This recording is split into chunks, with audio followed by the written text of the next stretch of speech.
Gracias. No, solamente para repasar un poco lo que acabamos de decir, es que efectivamente, si yo estimo esto, va a ser una ecuación lineal como las que veíamos en análisis 1, y bueno, y en definitiva esto vendría a ser nuestro I estimado en realidad. Y eso lo podemos graficar y eso vendría a ser esa rectita que vimos hace un rato, ¿no? Donde para mayores valores de X, yo espero que tengas un mayor valor de Y, ¿no? Bien, y decíamos, a estos betas, ¿sí? Son los parámetros del modelo poblacional, ¿no? Pero nosotros naturalmente no conocemos esos parámetros, sino que lo que podemos hacer es estimarlos, ¿sí? Vamos a hacer una estimación de ellos. Y al igual que como durante el curso dijimos, bueno, tita puede ser un parámetro y tita sombrero el estimador, bueno, acá beta 0 y beta 1 son los parámetros, beta sombrero 0 y beta sombrero 1 van a ser nuestras estimaciones de esos parámetros, ¿no? Como siempre, como ya hemos discutido sobre los estimadores, queremos que tengan ciertas propiedades, no vamos a querer que sean consistentes, etc. En particular, todavía no hablé del método de estimación, eso lo veremos más adelante, pero en particular ya está bueno que tengan esta idea, ¿no? Entonces, nuestro modelo estructural es I, beta 0, beta 1, X más epsilon. Sí, en modelo estructural, modelo de población, me refiero a lo mismo, no me refiero como al modelo de la población entera, ¿no? Y nosotros lo que vamos a obtener es I sombrero, ¿no? Es nuestro valor, el valor que esperamos para I sombrero, lo vamos a obtener con nuestra estimación de esos parámetros. Sí, estas son las diferencias, es muy importante. Aparte, si quieren, ¿no? Podemos agregar una notación más, que es que yo puedo también escribir ahí de esta manera, donde epsilon sombrero vendría a ser nuestros errores muestrales, ¿sí? Todavía no nos metamos acá, pero ya que están escribiendo de las distintas maneras, me parece que está bueno saber, ¿no? Tipo, y sin sombrero, los betas más el epsilon, y con sombrero, los betas por X, estimados, ¿no? Y después, y sin sombrero también lo podemos escribir como nuestra versión muestral de eso. Importante, importantísimo. El error no es en ningún momento, en ningún lugar, en ningún estudio, jamás, jamás, jamás, jamás en la vida, observable. Si fuera observable, esto de acá lo podemos estimar a la perfección, ¿no? Porque tendríamos en nuestros datos, ¿no? Nuestra matriz de datos tendría una columna de I, una columna de X, una columna de Epsilon, y con esto yo podría estimar un modelo que ajuste a la perfección. Y si quieren, de hecho, podemos en R demostrar que hacemos una simulación y decimos, bueno, fíjate qué pasa si incluyo Epsilon, y vamos a ver que da todo perfecto. Bien, de hecho, yo tengo un ejemplo en Excel donde hago toda una demostración matricial y si les interesa, solamente si nos sobra el tiempo podemos ver, rechusmearlo un poco de qué se trata. Eh, pero digo, notemos, sí, el error epsilon no es observable. Y ahí es donde está el problema. Si yo a ese error no lo puedo observar,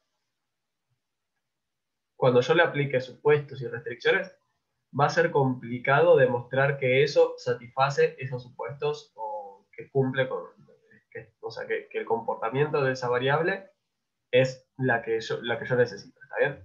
Entonces, a partir de ahí un poco va a surgir todo el problema va a intentar resolver las distintas técnicas de estimación que podrán ver más adelante. De momento ya dijimos, bueno, o sea, esto para nosotros es como revisión simple, sencillo, y los supuestos que los vamos a ver y los vamos a discutir van a satisfacerse siempre que queramos hacerlo.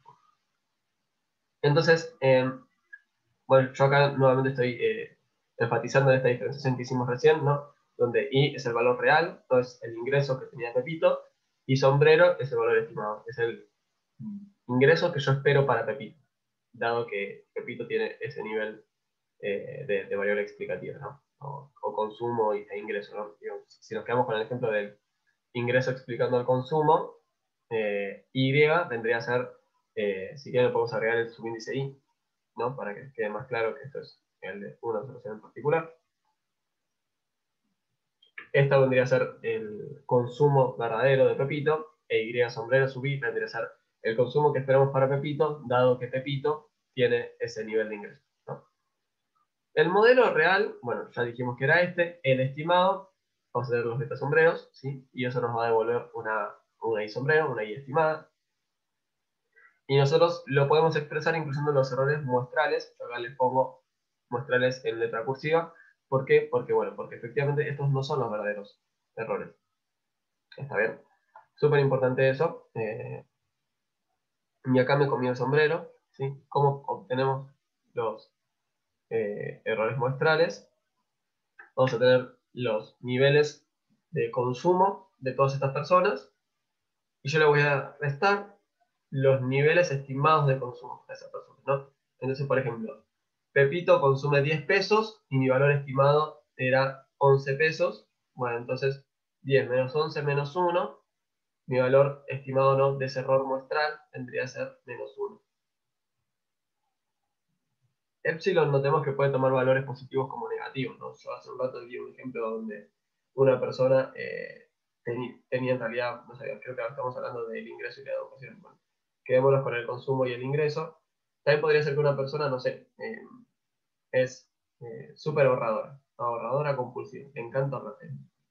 O la otra, o está ahorrando porque sabe que va a tener que hacer un gasto en el futuro o lo que sea. Entonces esa persona tiene un shock negativo, si se quiere, ¿no? Tiene un ingreso, pero su consumo en realidad es menor porque tiene otra forma de administrar ese ingreso.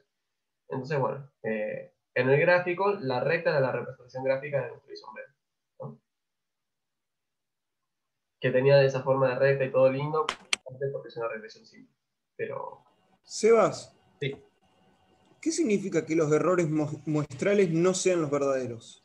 que mi modelo de verdad tiene un dato que es y, un dato que es x y una variable que es epsilon. Y yo a epsilon no la puedo dar. Pero ¿qué puedo hacer? Con mi modelo puedo agarrar, estimar estos parámetros, ¿ok? Y con esos parámetros obtener una y estimada. Y yo de ahí lo que puedo hacer es encontrar el error muestral. Entonces, la diferencia entre aquello que yo estaba intentando explicar y mi valor estimado. Pero, digamos, epsilon sombrero no es lo mismo que epsilon. Eso es lo que está intentando diferenciar, ¿ok? En un caso yo tengo mi error muestral, que aparte el error muestral, dada nuestra técnica de estimación, va a satisfacer un montón de condiciones. Sí, esto lo vamos a ver más adelante, pero bueno, me cuesta un poco responder la pregunta si no menciono. A epsilon sombrero le vamos a encontrar un montón de propiedades, pero digamos, no sé, por ejemplo, ¿no? Algo que vamos a pedir, que de hecho lo mencionamos hace 2 segundos, era que este de acá y este de acá, ¿sí?, que el shock y la variable explicativa no estén correlacionados. Eso es algo que pedimos. Entonces vos me decís, bueno, está bien, perfecto, se va. ¿Yo qué hago? Agarro, me fijo en mi muestra, me fijo la covarianza entre epsilon sombrero y x, y me fijo si esto es igual a 0 o no. Si es igual a 0, listo, ya está satisfago el supuesto. No, bueno, en realidad esto de acá se va a dar siempre. ¿Está bien? Por cómo vamos a armar nuestro método de estimación. Entonces, por eso hago este énfasis en la diferencia. Los errores muestrales no son los errores poblacionales. Si quieren, acá en vez de verdaderos, le podríamos poner poblacionales para que sea un poco más claro que me refiero con verdadero. El epsilon sombrero va a cumplir un montón de propiedades por construcción. Y no necesariamente el epsilon poblacional satisfaga todas esas propiedades. Yo ya dije un poco a nivel, quizás hasta spoiler, ¿no? Bueno, fíjense que en nuestro caso, cuando hagamos ejercicios y lo que sea, los supuestos se van a cumplir. Eh, pero bueno, que quería hacer bien esta distinción porque efectivamente que epsilon sombrero tenga un comportamiento no necesariamente implica que epsilon tenga el comportamiento apropiado. ¿Está bien? No sé si quedó claro ahí la respuesta. Sí, profe, mucho spoiler. Genial. Eh, bueno, eh, nosotros dijimos, hablamos de 3 propiedades en particular, hablamos también de suficiencia, pero hablamos de 3 propiedades en particular, ¿no? En donde hablamos de encejamiento. Encejamiento era que el valor esperado de un estimador de un parámetro fuera efectivamente el parámetro, ¿no? Esto lo vinculábamos a esta expresión de acá, ¿no? A decir, bueno, esperanza de tita sombrero, que fue efectivamente tita. Y esto lo podíamos hacer en forma sintótica o no. Lo importante era que efectivamente pasáramos a tener que la esperanza era el valor del parámetro. Después teníamos la eficiencia, ¿no? Que la eficiencia se vinculaba con la varianza, ¿no? Nosotros queríamos tener estimadores de poca varianza, que fueran bien precisos, que no fueran excesivamente volátiles. Y después hablábamos de la consistencia. La consistencia lo que me hablaba era de la...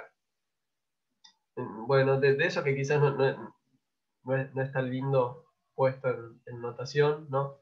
Pero que en definitiva la consistencia lo que quiere decir es que a medida que yo voy agrandando mi muestra, estoy tranquilo que ese valor va a converger al verdadero valor. ¿Qué quiere decir esto? ¿No? Que si yo busco beta 1 y le pregunto a 10 personas, voy a obtener una realización de ese estimado. A medida que yo aumento la cantidad de personas a las cuales le pregunto el consumo y el ingreso, ¿no? A medida que voy aumentando mi tamaño de muestra, ese estimador converge al verdadero valor. ¿Está bien? Nosotros siempre vamos a querer que nuestros estimadores sean insesgados, eficientes y consistentes. En particular, la condición clave es la consistencia, ¿no? A veces uno se anima a sacrificar eficiencia a fines de conservar la consistencia, ¿sí? Como que la consistencia no se negocia, por decirlo de alguna manera. Pero lo que nosotros vamos a querer es que nuestros estimadores sean buenos, y para que sean buenos necesitamos hacer buenos supuestos, ¿sí? Y ahora vamos a pasar un poco a ver todas estas cuestiones. No sé qué hora es. Bueno, genial. Nos quedan 20 minutos. Intentamos aunque sea llegar hasta la parte de estimación. Y si llegamos hasta eso, genial. Igualmente, nada, les los aliento a que me frenen y me pregunten lo que ustedes quieran. Si se fijan acá, le cambié el nombre a Epsilon. Si quieren, no. Como ya dijimos, Epsilon, Mu y U lo voy a usar para indistintamente.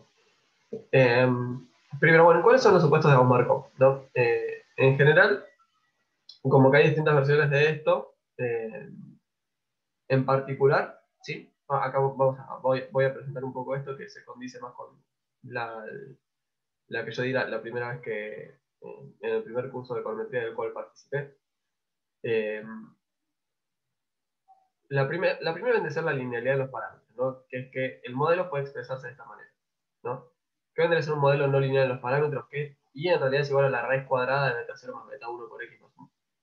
Y eso, nosotros por la metodología que vamos a ver acá, no es que no se puedan estimar modelos no lineales, pero por la metodología que vamos a ver acá, necesitaríamos que el modelo se pueda expresar de esta manera, ¿no? O sea, agarro la ordenada, le sumo la pendiente por la variable explicativa, más el error. Es eso el primer supuesto, ¿no? Yo tengo que poder plantear al modelo de esta manera. La segunda es el muestreo aleatorio, ¿no? El muestreo de y de x es aleatorio. Bueno, un muestreo no aleatorio ni siquiera se condice con, o al menos no del todo, con las condiciones que hemos visto aquí en el curso. O sea, un muestreo de y de x no aleatorio, piénsenlo como esto de cuando decíamos, le preguntábamos a las personas que tenían, si tenían trabajo, y para tomar la muestra, tomábamos la muestra únicamente en los locales, ¿no? Y bueno, obviamente si estoy trabajando en un local, tengo trabajo, ¿no? Bueno, segundo supuesto, perdón, tercer supuesto, la media condicional del error es 0. Esto quiere decir que la esperanza del error condicional en la X es 0. Y esto ya implica algunas otras cosas, pero en definitiva lo que estamos diciendo es eh, el valor que yo espero para mi error es, dado mi valor de la variable explicativa, igual a 0. ¿Ok? Veo que alguien habló por el chat, unos segundos voy a abrir eso. En GM sería Gauss-Markov. Sí, yo acá de hecho no creo. Se está grabando igual, ¿no? Vi que hay alguien, sí, se está grabando. Esto vamos a escribirlo acá.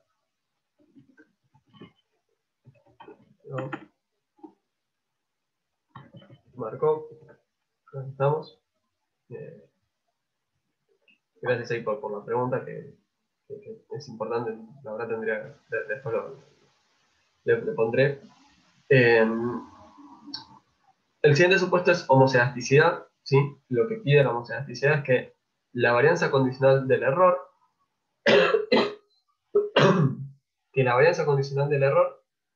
sea constante para distintos valores de x, ¿no? Eh, ¿cómo se podría ver una violación de este supuesto, ¿no? Digo, para mí a veces está bueno también bajar a tierra qué es lo que uno, o sea, más allá de que no vamos a ver corrección ni nada cuando violemos este supuesto, esto se podría ver, ¿no? Por ejemplo, que tenemos cierta volatilidad, y esa volatilidad, a medida que va aumentando el nivel de x, se va aumentando, ¿no? Y entonces las realizaciones de y son más volátiles para mayores valores de x. Eso sería una violación del supuesto de homocedasticidad, ¿no? Yo tengo una volatilidad muy pequeña para valores bajos, una volatilidad muy alta para valores altos, ¿no?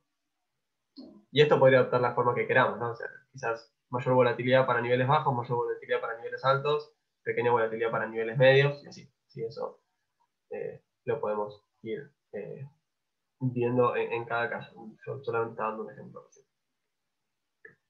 El siguiente supuesto va a ser la no autocorrelación de los errores, ¿ok?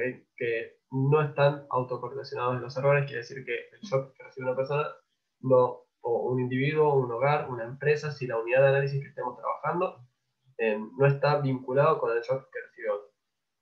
¿Está bien? Estos vendrían a ser los supuestos más iniciales. Hay un supuesto adicional, yo acá este lo tengo en gris, ahora lo vamos a mencionar. Hay un supuesto adicional, ¿no? Que también es importante, es que las X son determinísticas, que es un supuesto que en realidad ayuda a entender un poco nuestro marco de análisis más controlado y amigable, pero no se va a verificar en la práctica, ¿no? Que es que, o sea, si yo pido que las X en vez de variables aleatorias que sean determinísticas, es algo que muchas veces van a ver en cursos que les digan, bueno, las X las fija el investigador, ¿no? Entonces yo agarro un individuo, le inyecto su nivel de ingreso y me fijo cuánto consume. Agarro otro individuo, le inyecto otro nivel de ingreso, me fijo cuánto consume. Agarro otro individuo, le inyecto otro nivel de ingreso, ¿no?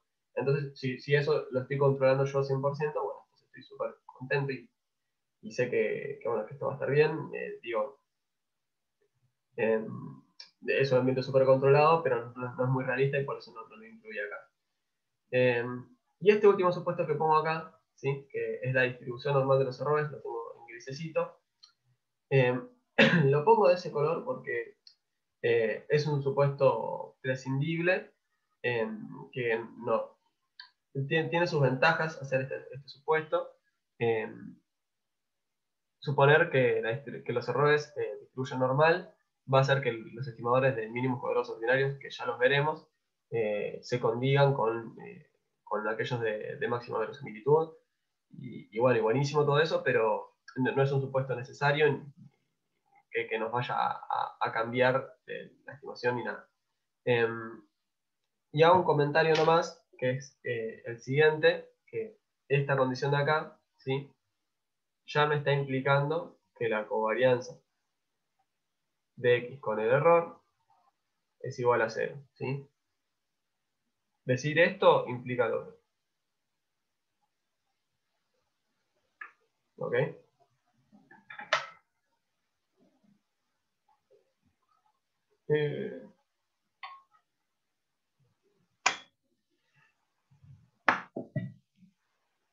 Muchas veces, de hecho, o sea, mi miembro izquierdo, o sea, esto no funciona, la recíproca no es verdadera. Y muchas veces una versión un poco más flexible es directamente imponer este supuesto en vez de este otro. ¿Hasta acá vamos bien? ¿Sí se entiende? ¿Ya hacemos una pregunta de algo? ¿Avanzamos? Permítanme ver nomás cuánto nos falta para llegar a esta estimación.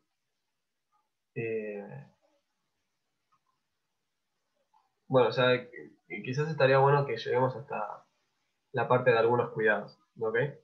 Porque ya es medio medio tardecito y no sé si nos alcanza el tiempo.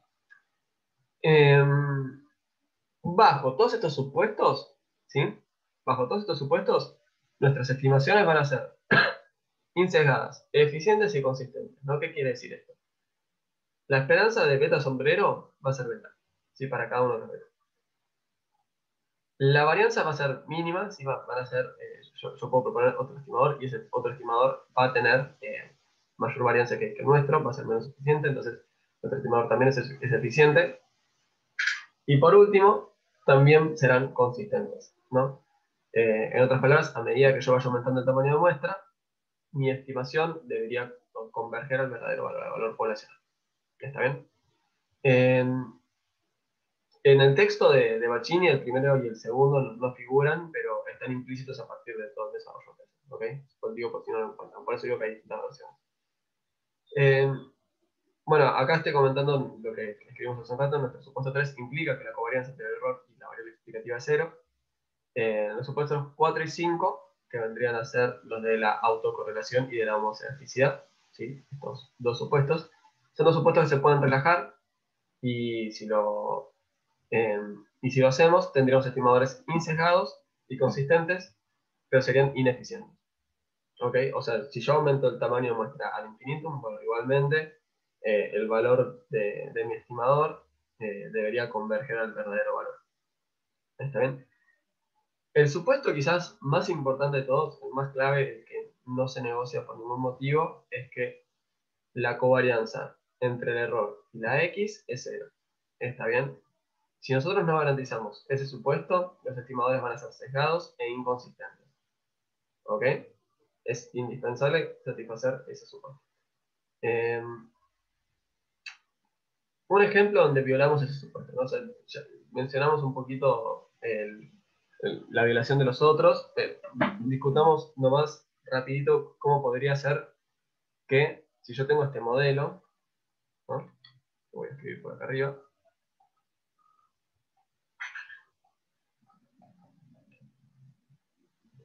¿Cómo podría ser que estas dos variables, ¿sí?, se vinculen? Bueno, una forma de que esas dos variables estén vinculadas es que a mayores valores de x yo reciba esta parte no observada, ¿sí? El error, el shock, características que no pudimos observar, errores de medición, todo eso que está contenido acá, todo eso esté relacionado positivo con mayores niveles de x o con menores niveles de x, ¿no? Un típico ejemplo que se usa en econometría para hablar de esto es la educación y la habilidad, ¿no? Como si yo tengo personas más hábiles, más inteligentes, más creativas, más despiertas, más vivas, todo, como esas personas tienen todo ese conjunto de facilidades, las cosas les resultan mucho más fáciles, bueno, esas personas estudian más, ¿no? Las personas que les cuesta muchísimo más, nada, se ven desalentadas a estudiar, les cuesta mucho, entonces directamente prefieren no estudiar, y en ese caso tendríamos la violación del supuesto de que estas dos variables tienen covarianza nula. ¿Por qué? Porque estaría teniendo mayores niveles de habilidad a mayores niveles de educación. Y el mayor nivel de habilidad explica a Y, ¿no? O sea, digo, si U está adentro de la función de Y, está explicando Y, ¿no? Eso está contenido en esta expresión. Entonces, ¿qué tendría? Que U está vinculado con X en forma positiva en este caso, ¿no? En general, como ya dijimos, vamos a suponer que este supuesto se satisface y estos problemas son quizás más avanzados. Lo que quiero decir un poco es que, o sea, ¿por qué hago estas advertencias? Porque si no, hay quizás un peligro que es gente haciendo tienda libre de este tipo de herramientas diciendo, bueno, yo tiro cualquier cosa y esto va a funcionar. Bueno, no, mirá, o sea, atrás de lo que hagas ahí va a haber algunos supuestos, que esos supuestos estén valiendo o no. En algunos casos vas a tener alguna forma de tener una intuición si valen o no valen. En otros casos va a ser discusión, pero en definitiva quiero decir, no es que es tan sencillo y straightforward, a nuestros fines, bueno, estadística 1, todo lo de acá siempre se cumple. ¿Está bien? Es el primer contacto con esta herramienta, así como va a ser todo sencillo, pero no es que es libre de riesgos hacer esto, ¿no? Es un poco similar al caso que decíamos, ¿no? de nuestros estimadores, que nuestros estimadores valían, yo estaba haciendo muestra aleatoria, pero si yo iba y le preguntaba, buscaba la proporción, ¿no? Buscaba la proporción de desempleados en un lugar, y me metía a preguntar solamente en los locales, a las personas que estaban adentro de los locales atendiendo, si estaban empleadas o no empleadas, bueno, ahí, o sea, en ese contexto, mi estimador, que es cantidad de personas desempleadas sobre cantidad de personas total, tampoco es bueno, ¿no? Entonces, digo, son herramientas, en algunos casos que el contexto valga es más obvio, en algunos casos es menos obvio, y acá el supuesto es relativamente fuerte, ¿no? Entonces digo, hay que tener cuidado con eso. Alejo, tenés la mano levantada, decime. Sí, quería pasar en limpio. Si la covarianza entre el error epsilon media y x es distinto a cero, los estimadores son sesgados e ineficientes. ¿Está bien esto que Inconsistente, estoy diciendo? ¿ok? Cegados Son e inconsistentes, inconsistentes. perfecto. Sí, está bien, pero digo, uno puede tener un estimador sesgado consistente, ¿no? O sea, un estimador que el valor esperado para muestras pequeñas o lo que sea, bueno, es distinto del valor verdadero, pero que a medida que yo extiendo el tamaño de muestra al infinito, el valor de el valor de mi estimador converja en probabilidad al verdadero valor. Por eso yo acá estoy marcando con tanto énfasis la parte de inconsistencia. Si esto se viola, son inconsistentes. Y la inconsistencia no es un problema que resuelvo aumentando el tamaño de muestra. O sea, puedo hacer lo que quiera y no voy a encontrar el verdadero valor. O sea, eso es lo importante. ¿Sí?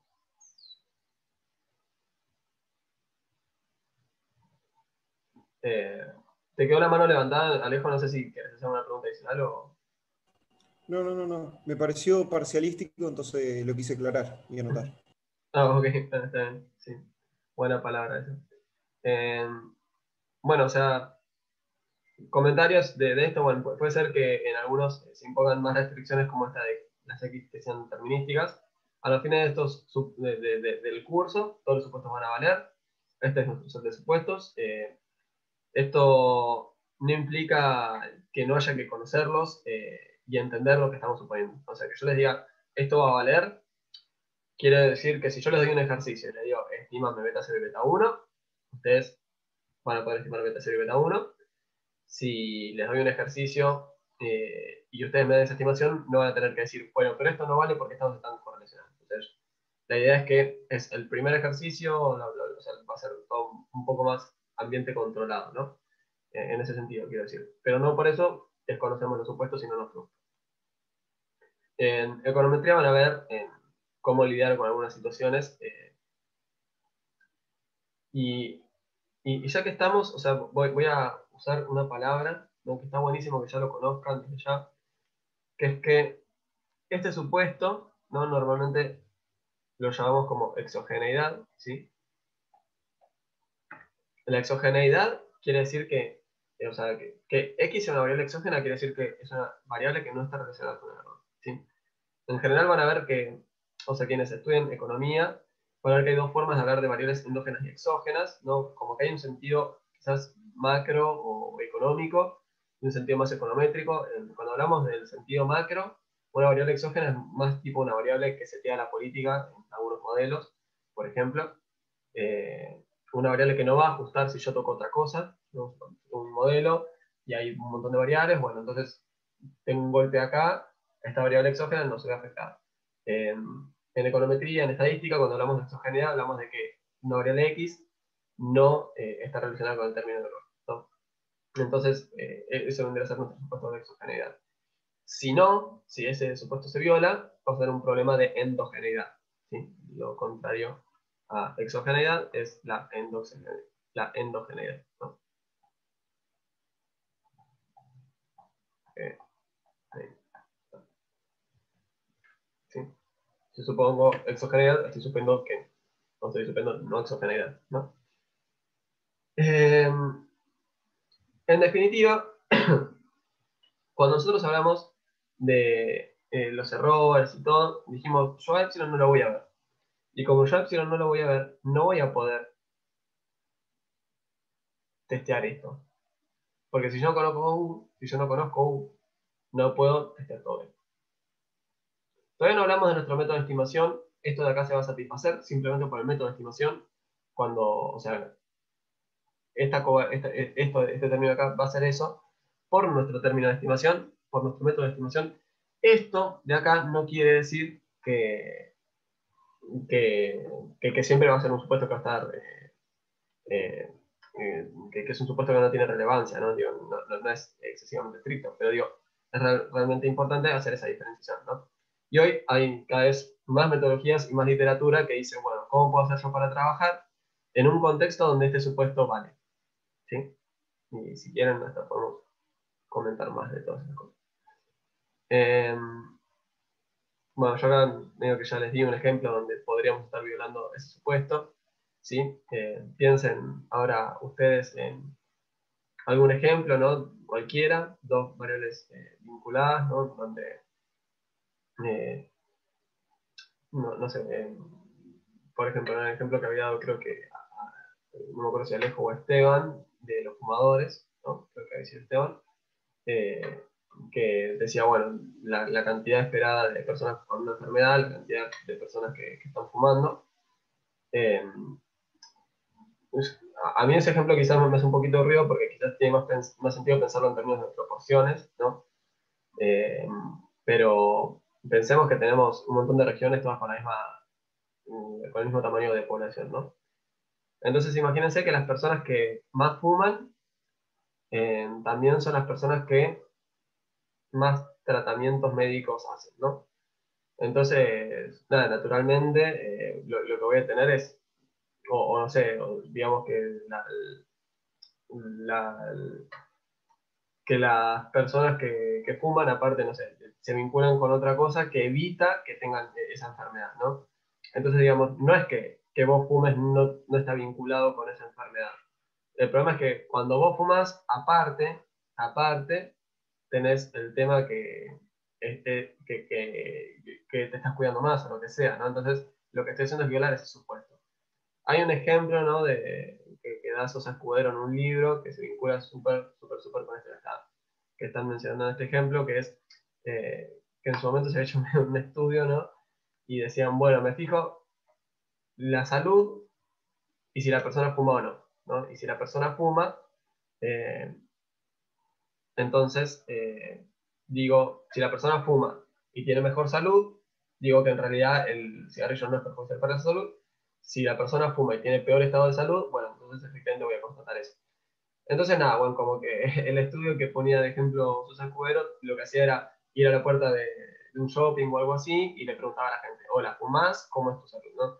No recuerdo qué índice usaba para medir la salud, ¿no? Hay algunos índices en particular que se utilizan, no sé si usaban algún estudio médico o si simplemente era una encuesta, pero bueno, tenían un valor que representaba la salud y le preguntaban a la gente si fumaba o no. Entonces, noten que acá fumar o no es una variable dicotómica, nosotros aquí vamos a trabajar más con variables cuantitativas, pero a nivel de pensar el ejemplo. Y lo que encontraron era que, bueno, que efectivamente las personas que fumaban tenían mejor estado de salud, ¿no? Y claro, ¿qué era lo que había detrás de eso? Que a las personas que fumaban eran las personas jóvenes. Y las personas mayores ya habían dejado de fumar y habían tenido problemas de salud y habían dejado el pucho consecuentemente. Entonces, bueno, ahí también estaríamos violando nuestro supuesto, ¿sí? De nuestra variable explicativa estaba vinculada con otras cosas. Eh, ahí veo que Alejo habló por el chat, no sé si querés decir, Alejo, algo, y ya dejamos por acá por hoy porque ya es, y no me alcanza el tiempo para hacerlo.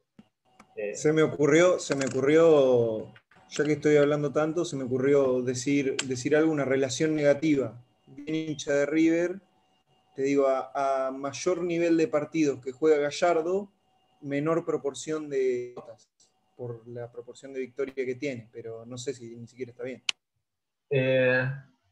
O sea, estás diciendo que los hinchas de River son hinchas de los resultados, si te entiendo. No me termina de quedar claro cómo Nada. pensaste. Yo no soy de River, ¿eh? O sea, claramente si todas mis instituciones son verdes, no soy de River. No termino de entender cómo pensaste vos esto, ¿no? O sea, vos tenías esto, ¿no? O sea, tu variable explicada. Voy a hacer con la tabletita así, me queda más prolijo. Tu variable explicativa. O sea, en tu explicada, ¿vos qué estabas poniendo? Eh, o sea, por significa ¿qué era? ¿Qué estás intentando explicar?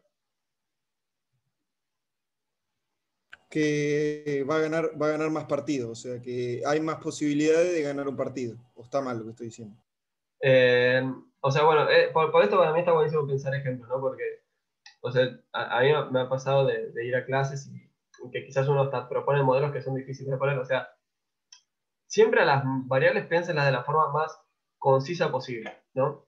Eh, yo me acuerdo un ejemplo, ¿no? Que fuimos con un amigo a una clase de econometría y mi amigo da un ejemplo y dice, bueno, y por ejemplo, esto es cómo está el mundo, ¿no? Y o sea, ¿y qué es cómo está el mundo? ¿Qué datos son esos, no? Entonces pensemos un poquito. Los triunfos para vos, o sea, que tu variable aleatoria, o sea, tu variable y tu variable x, ¿qué son, no? Digamos, pensar en la probabilidad de triunfo es una variable dicotómica, ¿no? La probabilidad de que gane un partido, de que River gane un partido, es una variable que está entre 0 y 1, ¿no? Eh, eso existe, se usa, se estudia con modelos que se llaman Probit o Logit, que acá no vamos a ver. Y tiene o sea, lo que implica es un método de estimación no lineal. Pero existe también algo llamado modelo de regresión de probabilidad lineal, que es hacer lo mismo. Pero claro, o sea, vos lo que me preguntabas, decías era, bueno, yo meto acá en la variable explicativa que esté dirigiendo Gallardo, ¿no?